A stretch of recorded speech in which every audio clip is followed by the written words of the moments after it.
반갑습니다. 몸 건강, 마음 건강의 건강지킴이 임송합니다. 운동을 시작하기 전에 꼭 해야 할 일이 있다면요. 스포츠 클럽 회원권 구입, 운동기구 준비, 아니면 든든하게 배 채우기? 네, 바로 정말 중요한 건 준비 운동이죠. 준비 운동은요, 사실 새로운 기술을 배우거나 체력을 쌓기 위한 것은 아닙니다. 본격적으로 운동을 할 때 크게 다치거나 무리하지 않도록 미리 몸을 풀어주고 만져주는 것인데요. 우리 사람 사는 생활도 비슷할 거예요. 어떤 일을 시작하기 전에 혹시 모를 사고까지 미리 고려해 놓거나 또 사람을 만날 때 상대가 불편하지 않도록 내가 먼저 생각해주는 마음의 준비도 필요합니다. 이런 생활 속 준비 운동만 잘하셔도 인생의 성공 확률 더 높아질 수 있지 않을까요? 몸 건강, 마음 건강, 오늘 순서 시작합니다. 라디오로 생방송되는 오전 11시 유튜브에서 원음방송 또는 몸 건강, 마음 건강 라이브를 검색하시면 실시간으로 방송에 참여하실 수 있고요. 오른쪽 하단에 구독 버튼 누르시면 원음방송의 다양한 컨텐츠들도 만나실 수 있습니다. 오늘 몸 건강, 마음 건강, 경기도 안양시 중화한방병원 이종진 박사님과 함께합니다. 건강상담 원하시는 분들은 전화주세요. 서울 02-823-2000번, 서울 전화 02-823-2000번이고요. 문자 상담도 가능합니다. 샵 8970 우물정 누르시고 8970으로 보내주시면 됩니다. 짧은 문자 50원, 긴 문자와 사진 문자는 100원의 정보 이용료가 부과됩니다. 신청하실 땐 상담받으실 분의 키, 몸무게, 연세를 함께 적어주시고요. 얼굴 사진이나 아픈 부위의 사진도 함께 보내주시면 더욱 자세하게 상담받으실 수 있습니다.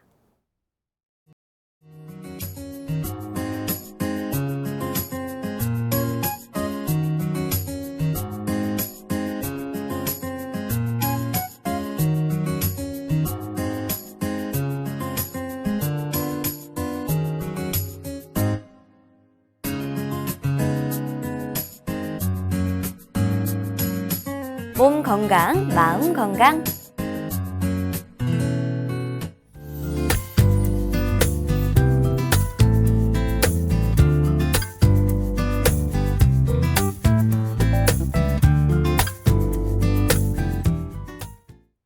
오늘의 미니 강의는 이종진 박사님과 함께합니다. 박사님 안녕하세요. 네, 안녕하십니까.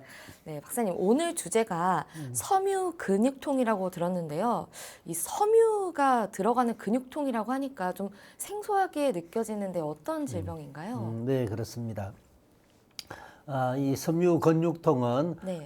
그 말 그대로 이 섬유성 조직, 이런 근육이나 인대나 이런 힘줄과 같은 이런 섬유성 조직의 그런 통증을 말합니다. 그래서 이러한 섬유성 조직의 그러한 통증이 아주 심하게 여러 부위에서 많이 나타나는 그런 병이 되겠습니다. 그래서 전신의 그런 근육통과 그리고 이 아침에 전신에 그런 온몸에 경직이 옵니다. 온몸에 경직이 오고 그리고 관절, 이런 손가락이나 이런 부위가 뻣뻣해지고 그리고 아주 피로해지고 그리고 밤에 잠도 잘 오지 않고 이런 병이 되겠습니다. 그래서 주로 30대에서 50대의 중년층에 주로 많이 나타납니다. 그리고 여자가 남자에 비해서 더 많이 나타납니다. 그래서 9배 정도 더 많이 나타난다고 그렇게 말하고 있습니다. 그래서 전체 인구의 약 2% 정도가 이러한 병에 나타난다고 이야기를 하고 있습니다. 그래서 이런 류마티스 관절염처럼 그렇게 관절의 통증이 심하게 오는 이런 병은 관절을 사고 있는 이런 활막이나 이런 연골 등 이런 뼈와 가까운 이런 부위에 나타나는 그런 증상이 되겠습니다. 그런데 이런 섬유질 이런 조직의 그런 통증은 이런 근육이나 인대나 힘줄이나 이런 섬유질 조직에 이러한 통증이 나타나는 그러한 병을 우리는 섬유 근육통이라고 그렇게 이야기를 합니다. 그 이제 통증이 아주 극심하게 아주 극심한 통증이 그렇게 나타납니다. 그래서 아주 고통스럽게 그렇게 나타나지만은 주로 이런 혈액 검사나 이런 엑스레이 이런 검사를 우리가 그렇게 해봤을 때 검사상으로는 뚜렷한 이상이 발견되지 않습니다. 그래서 이 병을 또 꾀병으로 그렇게 또 오해를 하고 또 그렇게 하는 경우가 있습니다. 그렇게 됐을 때 이러한 환자분들은 더 마음적으로 심적으로 그러한 고통을 받는 그런 병도 되겠습니다. 네, 이 전신에 불편감이 있다는 거는 굉장히 고통스러울 것 같은데 섬유근육통은 왜 생기는 건가요?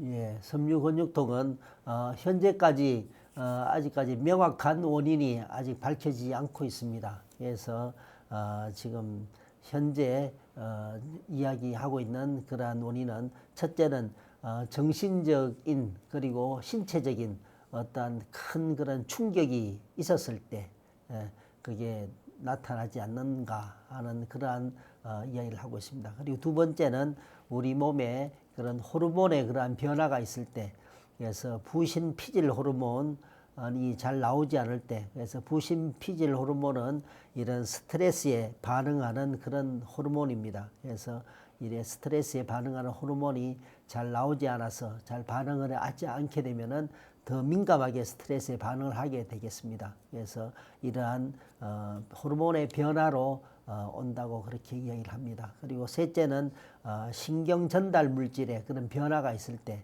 그래서 세로토닌이라는 그러한 물질이 있습니다. 이러한 물질이 분비가 정상으로 잘 나오면은 우리 신경이 안정이 되고 마음이 편안하고 안정된 그러한 마음을 가지게 됩니다. 그런데 이런 분비가 세로토닌의 분비가 억제가 돼서 분비가 원활하게 잘 나오지 않게 되면은 마음이 자꾸 편치 않고 마음이 자꾸 우울해지고 자꾸 마음이 좋지 않은 그러한 경향을 많이 볼 수 있습니다. 그래서 이러한 원인이 또 있을 수 있다고 그렇게 이야기를 합니다. 그리고 또 그다음 넷째는 이제 유전적인 그런 원인으로 볼 수가 있습니다. 네. 그래서 이러한 가족 중에 이런 섬유 근육통에 그러한 아프신 그러한 분이 있으면은 여러 가족들에게 종종 많이 유전적으로 많이 나타나는 병이 되겠습니다.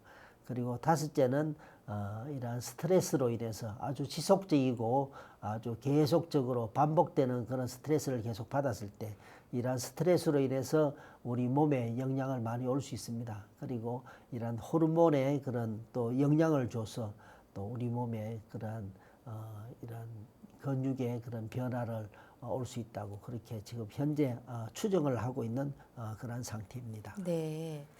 그 섬유 근육통이라는 게 앞서도 말씀을 해주셨지만 이게 진단이나 검사가 잘 되지 않는다. 이게 왜 어디서 나타나는 건지가 검사로 나오지 않을 경우가 있다. 말씀을 해주셨는데요. 그럼 실제 진단은 어떻게 진행을 하나요? 예, 조금 전에 제가 말씀을 드렸다시피 이런 혈액 검사나 이런 엑스레이 검사나 이러한 검사상으로서 명확하게 딱 이렇게 나와서 이 병은 섬유 근육통이라고 그렇게 이야기를 할 수가 있으면은 아주 좋겠습니다. 그런데 이 병은 그렇게 정확한 그런 진단을 내릴 검사상으로 나오지가 않고 진단을 내릴 수가 없습니다. 그래서 류마티스 관절염 같은 경우에는 피 검사를 하면은 정확하게 검사상으로 수치가 나타납니다. 그래서 누가 봐도 이 병은 류마티스입니다 하고 진단을 정확하게 내릴 수가 있습니다. 그런데 이러한 섬유 근육통은 검사상으로 아무것도 나오지 않기 때문에 이런 진단을 내리기가 아주 애매하고 그런 어려운 그러한 병이 되겠습니다. 그래서 지금 일종의 그런 압통점이라고 그렇게 이야기합니다. 이런 압통점의 개수로서 몇 개가 아프면은 이러한 섬유 근육통이라고 그렇게 진단하는 그러한 증후군이 되겠습니다. 그래서 압통점이라고 하면은 우리가 누를 때, 그죠? 지압할 때 누른다는 그런 압이 되겠습니다. 그리고 이러한 눌렀을 때 정상 있는 뻐근하고 약간 부드러운 그런 느낌이 드는 게 정상입니다. 그런데 섬유 근육통 환자는 조금 이렇게 눌렀을 때 아주 막 아픈 그런 통증이 옵니다. 그리고 아파서 자지러지는 듯 정도의 그런 심한 통증이 올 수가 있습니다. 그래서 그것을 압통증이라고 이야기합니다. 그래서 우리 몸의 목 앞쪽에 목 앞쪽 그리고 양쪽 가슴 부위, 그죠? 양쪽 가슴 부위 그리고 팔꿈치, 양쪽 팔꿈치 그리고 목 뒷덜미와 그다음에 양쪽 어깨 그리고 날개 쭉지, 양쪽 날개 쭉지 쪽 그리고 허리 골반과 고관절과 그죠? 고관절 그리고 양쪽 무릎 해서 9군데가 되겠습니다. 그래서 9군데 양쪽으로 해서 18군데가 되겠습니다. 그래서 우리가 흔히 진단하는 것을 이 18군데 중에 11군데 이상 이러한 압통증이 심하게 나타날 때 섬유 근육통으로 진단을 내리게 됩니다. 그래서 우리가 환자들을 이렇게 체크하면서 그렇게 진단을 내리고 그렇게 확인을 하고 그렇게 합니다. 그렇기 때문에 아주 어떤 환자는 또 9개나 10개만 아프고 11개는 아프지가 않다. 네, 그렇게 했을 때는 진단이 참 애매하게 되겠습니다. 네. 한 개 차이로 이 환자가 섬유 근육통으로 진단을 또 내릴 수도 없습니다. 그렇죠. 그러니까 진단에 참 애매하고 진단에 참 그런 큰 의미가 없는 그러한 것을 또 볼 수가 있겠습니다.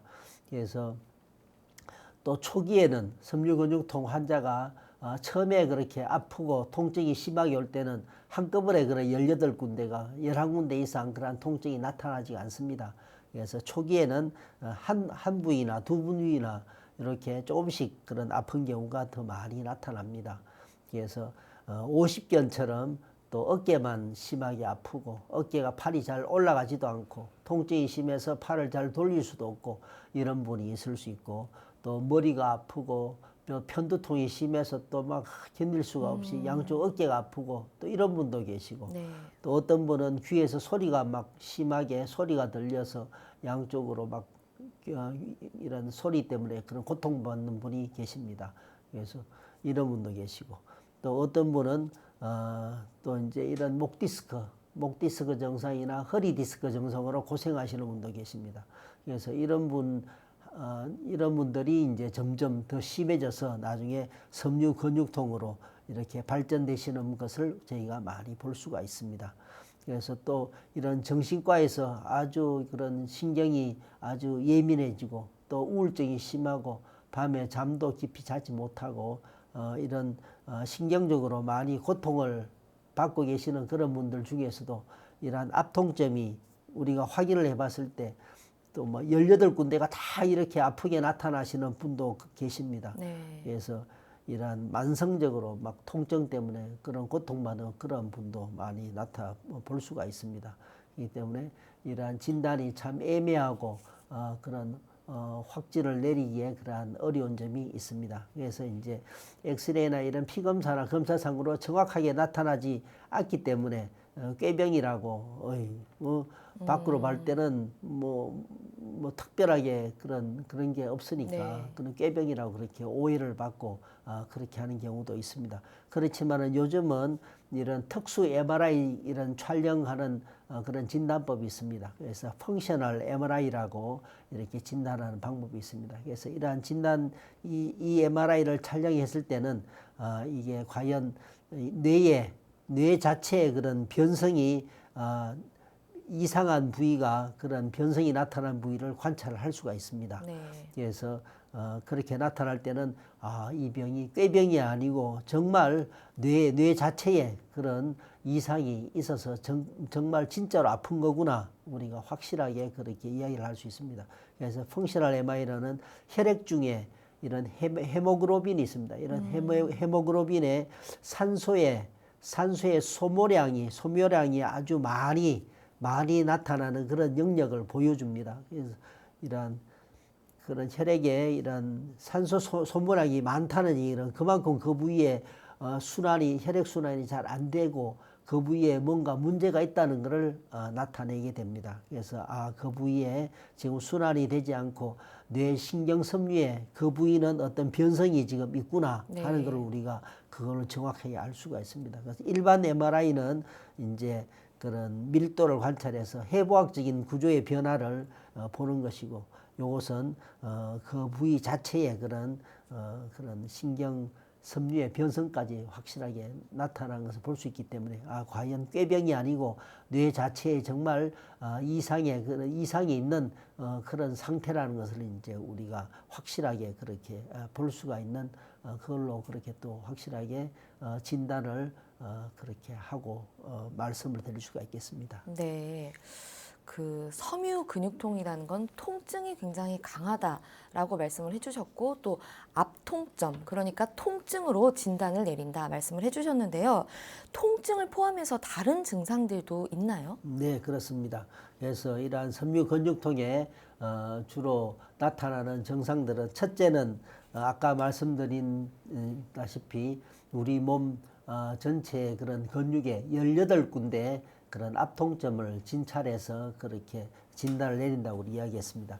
그래서 전신에 그러한 근육의 통증이 나타납니다. 그래서 이런 섬유 근육통에 환자의 약 95% 이상이 이런 온몸의 그런 통증으로 그렇게 고통을 받고 있다고 그렇게 이야기를 하고 있습니다. 그래서 주로 많이 나타나는 부위가 목입니다. 목하고 어깨 부위, 목, 어깨, 이런 날개 쭉지 부위, 이 부위 통증이 가장 극심하게, 제일 심하게 통증이 많이 나타납니다.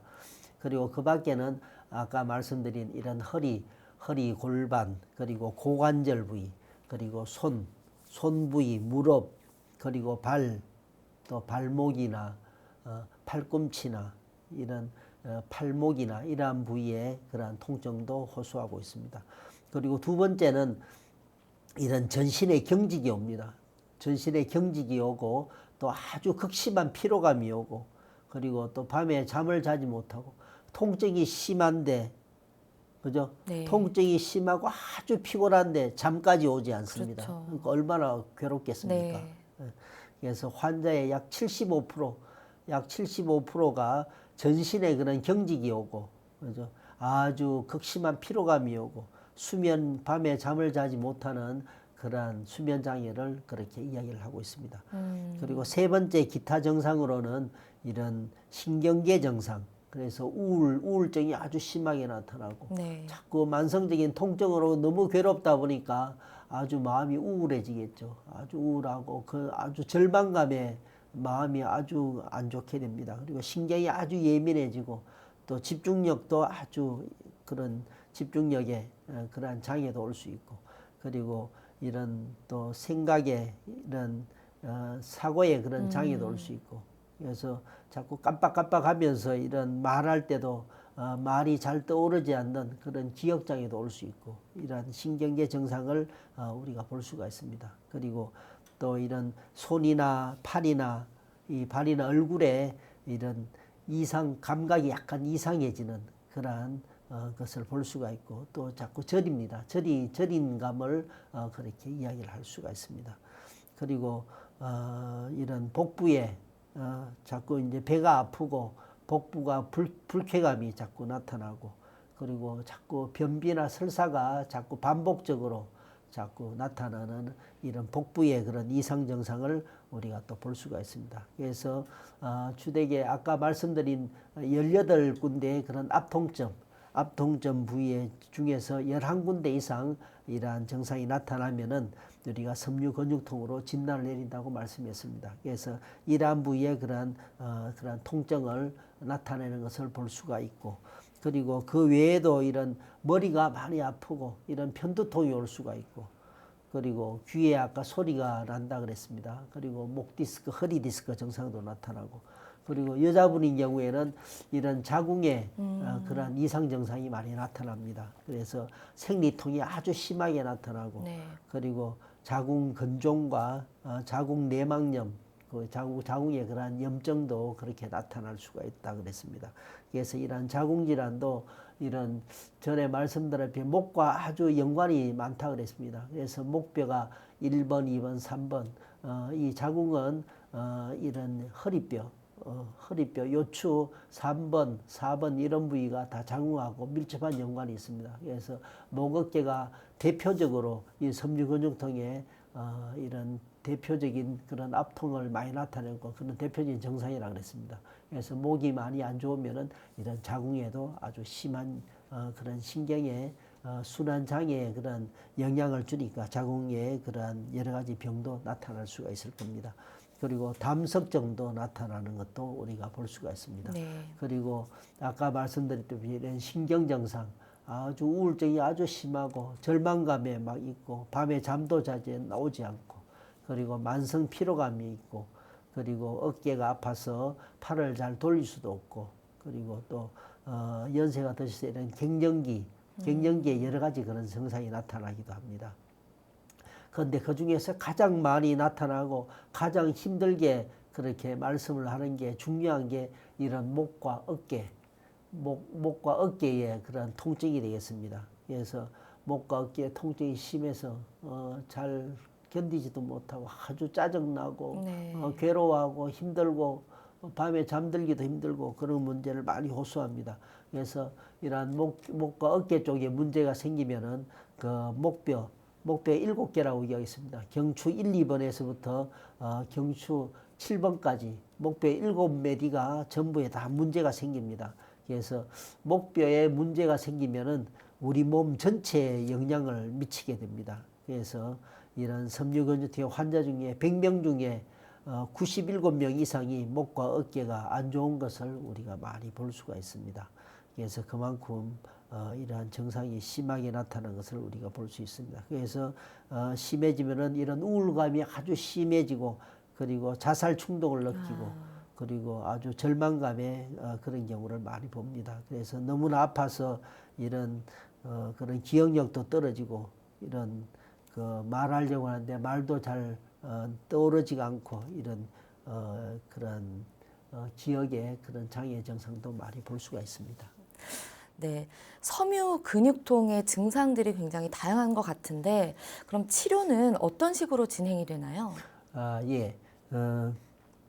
치료를 아까 말씀드렸다시피 이런 명확한 원인이 아직 밝혀지지 않았다고 말씀을 드렸습니다. 네. 그래서 이런 섬유 근육통의 그런 치료도 아직까지도 근본적인 그런 치료약은 없는 실정입니다. 그래서 치료는 대증요법으로 약물 치료를 주로 하고 있습니다. 그래서 주로 약물은 이런 통증을 감소시키고 아까 잠을 못 잔다 그랬습니다. 그래서 수면 장애를 회복시켜주고 그런 약으로서 진통제나 항우울제를 사용하고 그리고 압통점에 또 이제 국소 주사를 놓고 그런 방법으로 합니다. 그래서 라리카라는 약물을 이런 섬유 근육통의 대표적인 그런 약을 많이 복용을 합니다. 그래서 중추신경의 그런 통증약이 되겠습니다.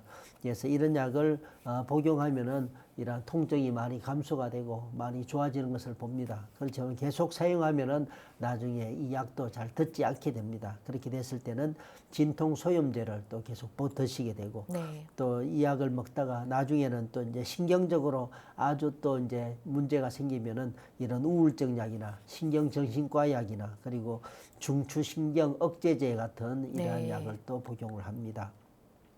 그래서 이런 신경과 약을 복용하면서 뇌신경, 중추신경을 자꾸 억제제를 쓰면은 자꾸 사람이 쭉 깔아앉고 자꾸 그냥 신경적으로 아주 좀 그렇게 우울하게 그렇게 깔아앉는 것을 많이 볼 수가 있습니다.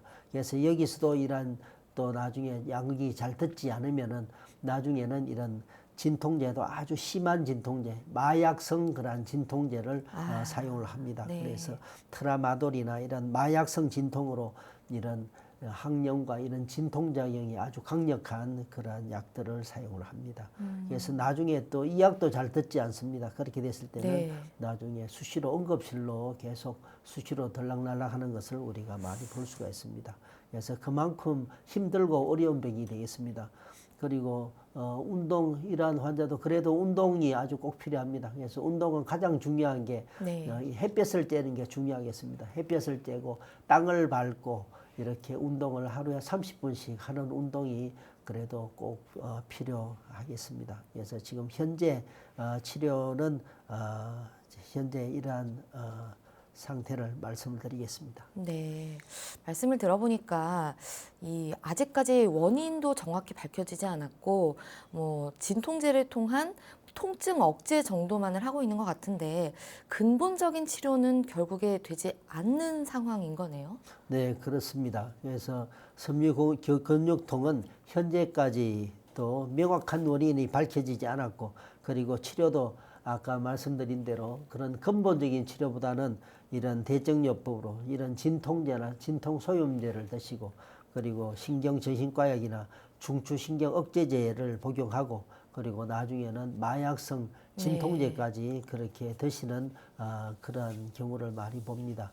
그러므로 이런 섬유근육통의 환자분들은 오랜 기간 동안 통증과 이런 계속 그런 고통을 받기 때문에 아주 신경적으로 아주 예민해져 있고, 또 우울해지고 아주 마음도 아주 절망감에 그렇게 예민해지는 것을 많이 볼 수가 있습니다. 그래서 현대의학적으로도 잘 치료가 안 돼서 이런 한방의 의료기관에 또 많이 오게 되고, 또 한방에서도 또 잘 쉽게 해결이 되지 않습니다. 그래서 이런 저희 턱관절 FCSD 이런 회원의 의료기관에서 또 치료하는 경우를 저희가 많이 보고받고 있습니다. 그래서 이러한 문제점이 많은 것 같습니다. 네, 그럼 턱관절 학회에서는 어떤 식으로 치료 방법을 사용하고 계시나요? 예, 저희 턱관절 학회에서는 이런 섬유근육통의 이러한 병은 저희가 볼 때는 이 뇌에서 온다고 저희는 그렇게 말씀을 드리고 있었습니다. 그래서 섬유근육통은 뇌와 호르몬과 그리고 중추신경계와 아주 밀접한 관련이 있다고 그렇게 보고 있습니다. 그래서 섬유근육통의 환자를 중추신경계 검사를 해보면은 세로토닌이라는 호르몬 대사가 감소가 되어 있습니다. 그래서 이러한 호르몬의 그러한 감소가 되면은 아주 마음이 아주 우울해지고 아주 위축이 되고 그렇게 참 편치 않은 그런 상태를 신경적으로 볼 수가 있습니다. 네. 그리고 두 번째는 이런 부신피질 호르몬이 잘 나오지가 않습니다. 그래서 부신피질 호르몬은 몸에 그런 염증을 줄여주고 스트레스에 반응하는 그런 호르몬이 되겠습니다. 그런데 이러한 호르몬이 잘 나오지 않으면은 우리가 스트레스를 받았을 때 잘 이렇게 이겨내질 못하겠죠. 그게 되면은 신경적으로 그만큼 더 불안해지고 안정이 되지 않은 그런 경우를 많이 볼 수가 있습니다. 그리고 세 번째는 뇌 척수액에서 통증을 유발시키는 그런 물질이 증가하게 됩니다.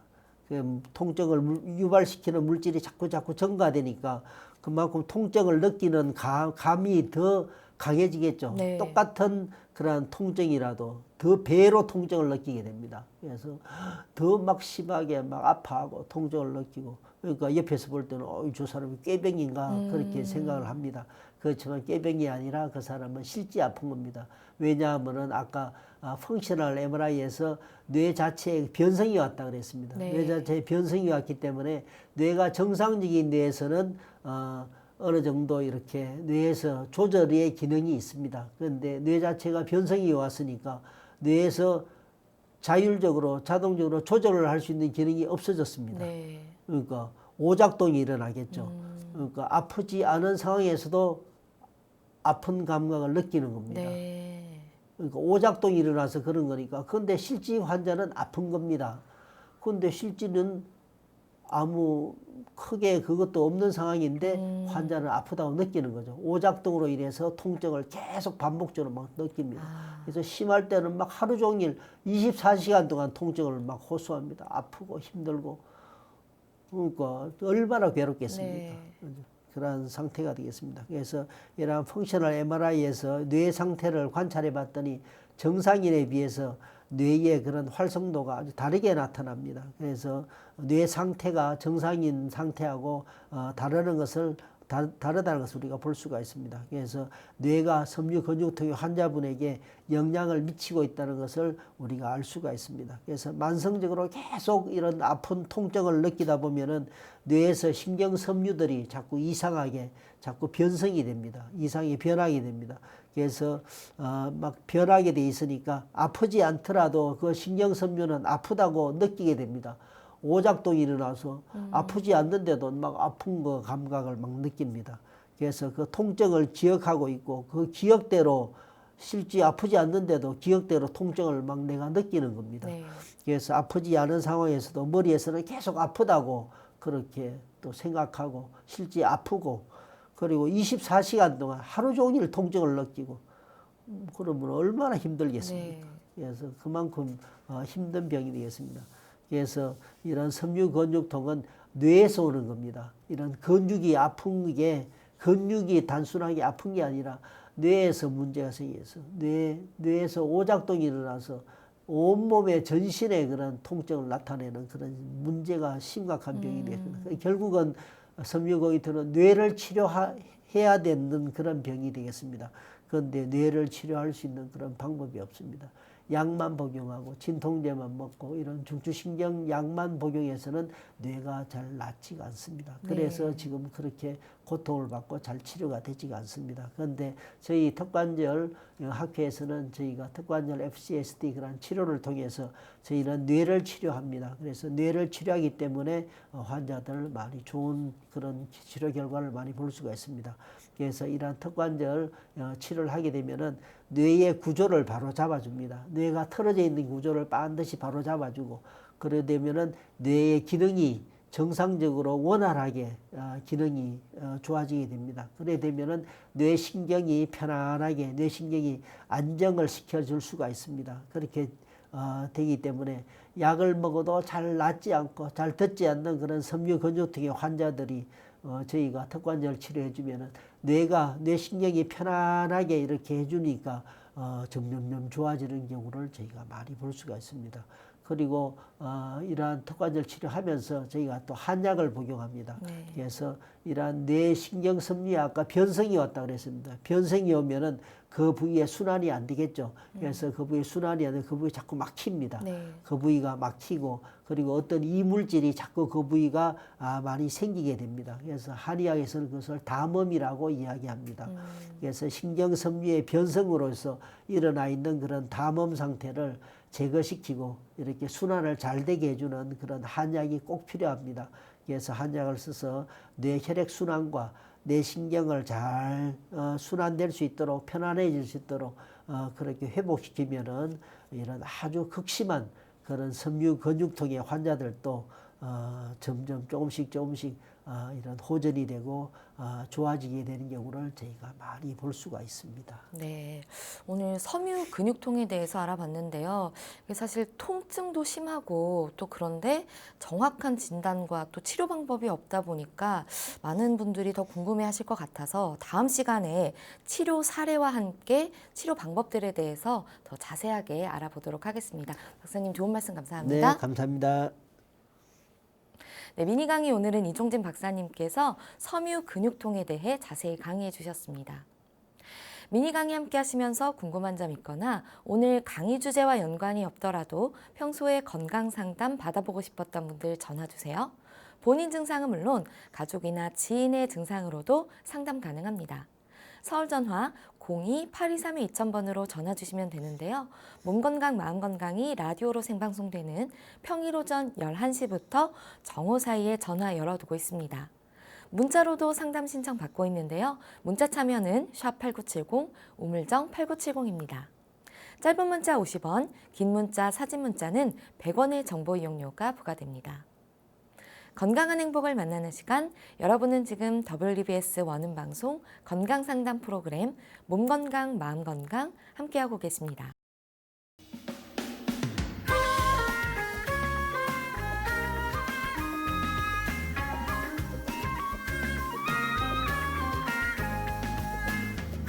날이면 날마다 찾아오는 시간이 아닙니다. 약이 되고 복이 되는 꿀같은 건강정보 튼튼보감 시간입니다. 오늘의 주인공은 두충입니다.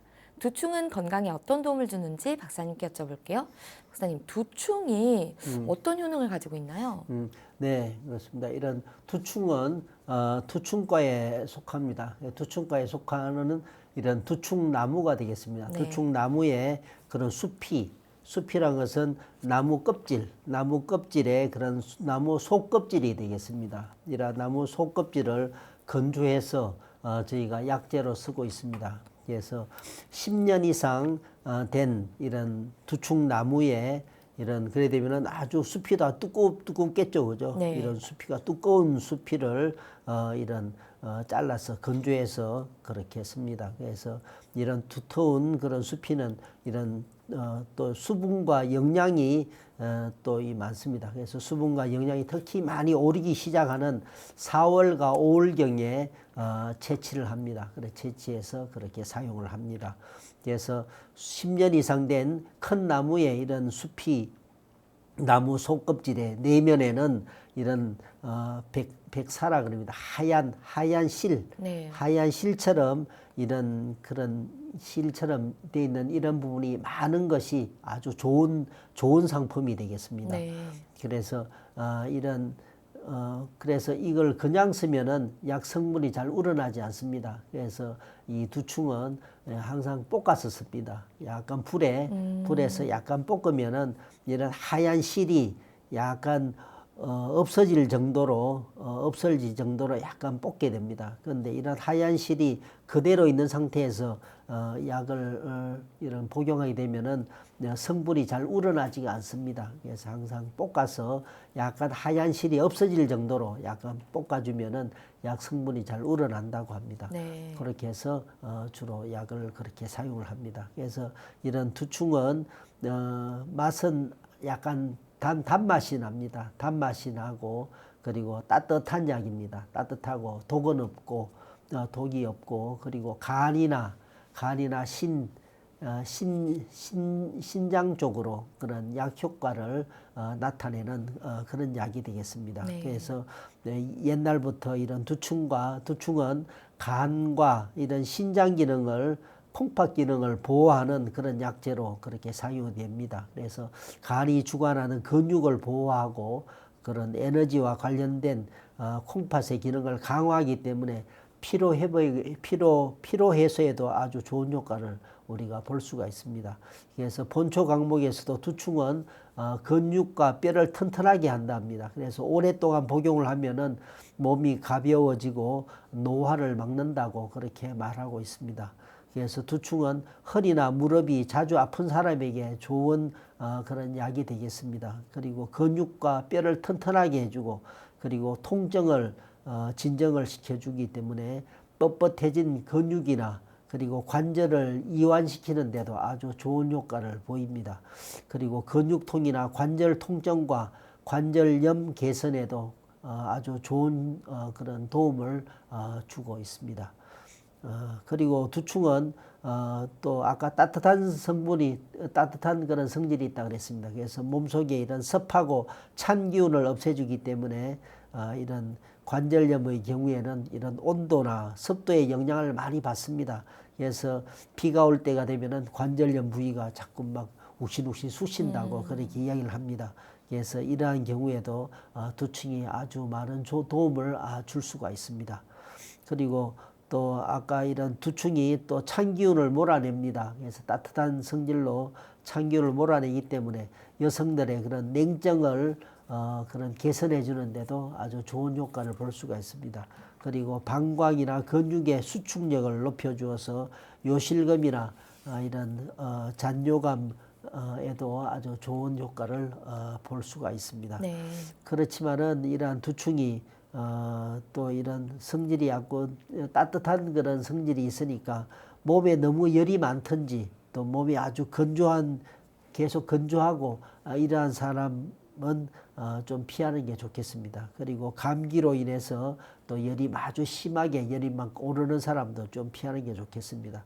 그래서 이런 몸이 약한데 막 몸에 열이 수시로 오르는 사람이 있습니다. 그러한 열은 또 허열이라 그럽니다. 그 몸이 약해 있는 상태에서 자꾸 막 수시로 열이 자꾸 막 오르고 이러한 사람도 조금 피해 주는 게 좋겠습니다. 그래서 이런 두충은 아주 좋은 약이면서도 이제 그런 면만 좀 조심해서 사용을 하면은 우리에게 아주 도움을 주는 약재가 되겠습니다. 네, 알겠습니다. 박사님 좋은 말씀 감사합니다. 네, 감사합니다. 튼튼보감 오늘은 두충에 대해 전해드렸습니다.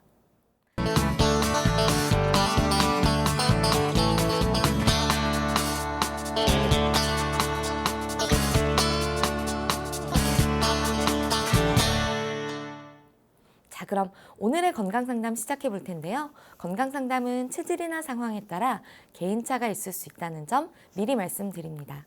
상담 전화 서울 02-823-2000번입니다. 몸건강 마음건강은 TV와 라디오를 통해 방송됩니다.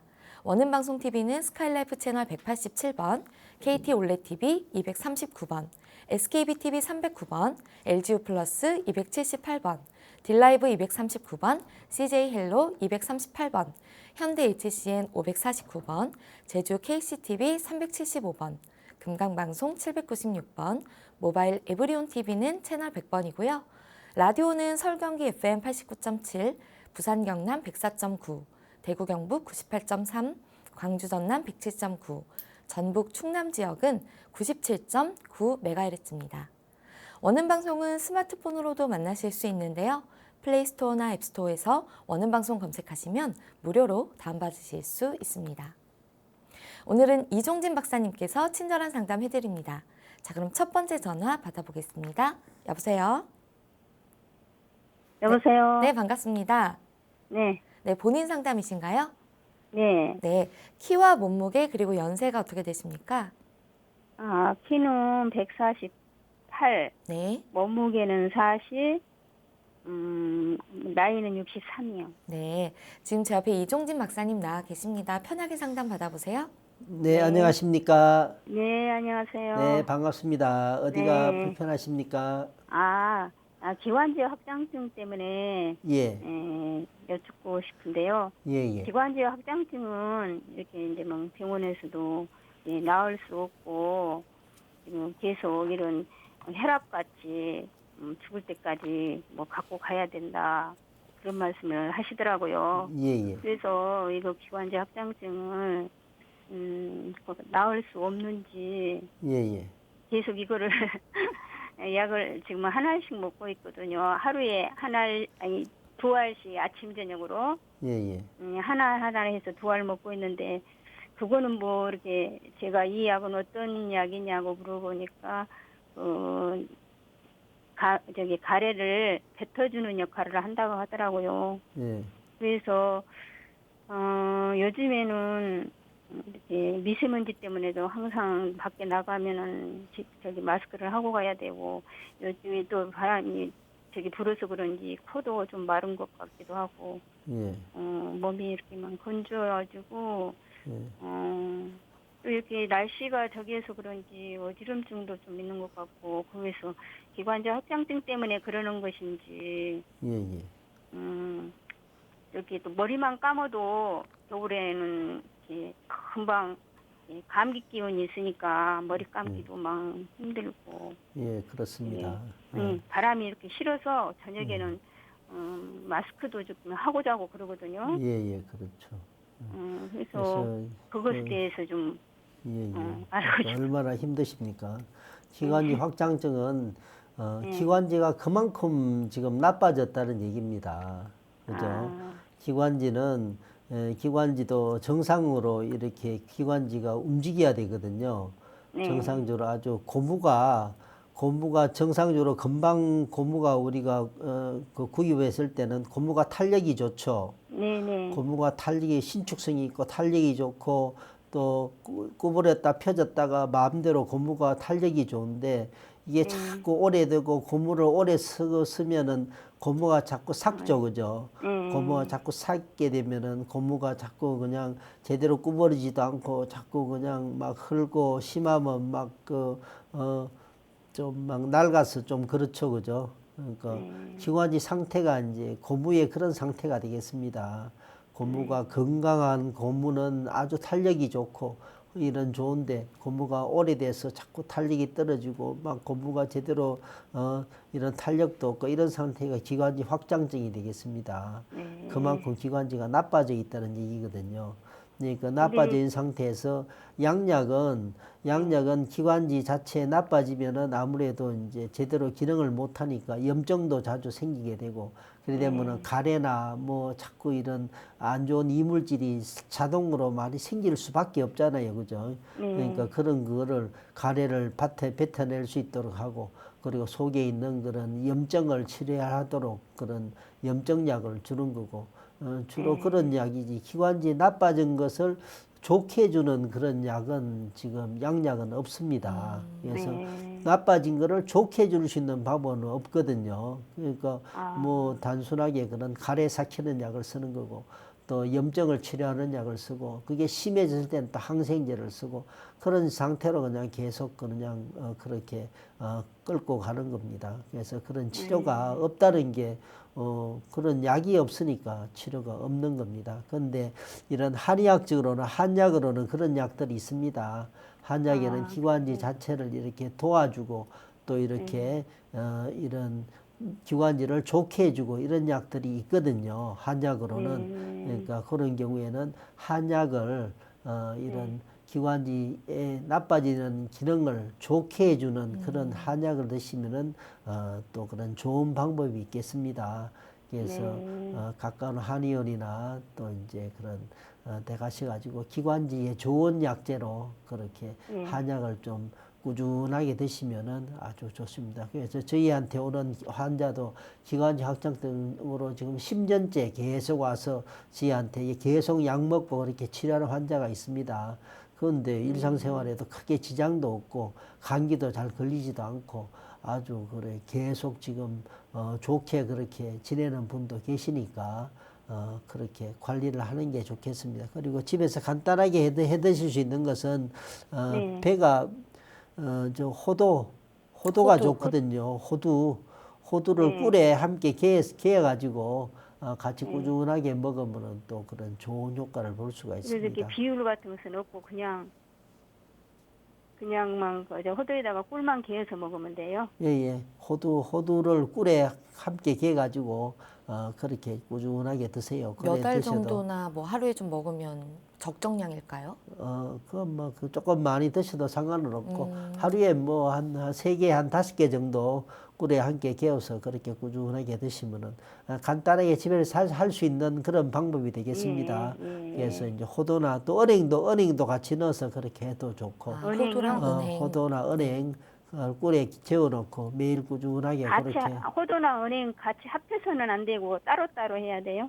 뭐 같이 넣어도 상관없습니다. 같이 넣어서 그렇게 해서 그렇게 수시로 꾸준하게 그래서 우선은 이제 간단한 그런 단방요법이 될 거고 이제 근본적인 거는 한의원에서 그런 처방을 받아서 그런 기관지를 그렇게 뭐 좋게 얼마나 해주시면 이거를 치료를 해야 나아질까요? 치료를 했을 시 어느 정도 기간을 들이면 좀 호전이 되는지. 한약으로요.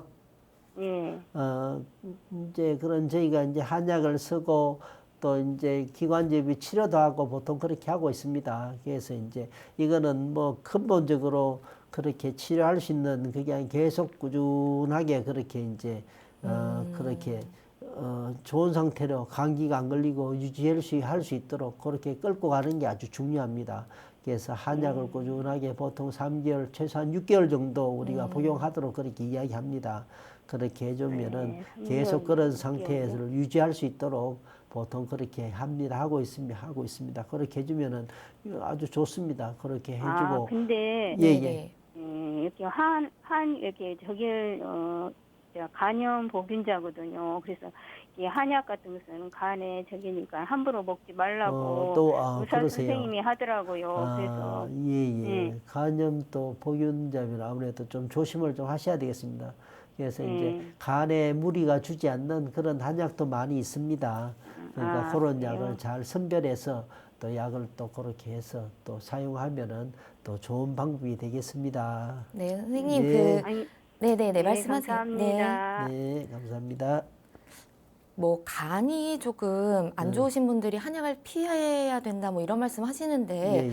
그런 것들은 뭐 내원했을 때 말씀을 해주시면 조절해서 뭐 조제가 가능한 거죠. 네, 그렇죠. 한약으로도 간을 좋게 해주는 약도 있고, 간을 나쁘게 하는 약도 있고, 그런 약도 있고, 모든 거는 양약도 마찬가지고, 네. 양약도 간을 좋게 하는 약이 있고, 간을 나쁘게 하는 약이 있고, 그러니까 그렇기 때문에 그 약을 우리가 진찰을 하고 또 필요하면은 간 검사를 하고, 그래서 간 수치에 따라서 그렇게 됐을 때는 간을 좋게 해주는 그런 약재를 사용해서 또 한약을 쓰고 치료하면은 아무 또 또 문제가 간에도 없다. 좋고 네. 또 치료하고 또 그런 좋은 그런 것을 네. 볼 수가 있겠습니다. 알겠습니다.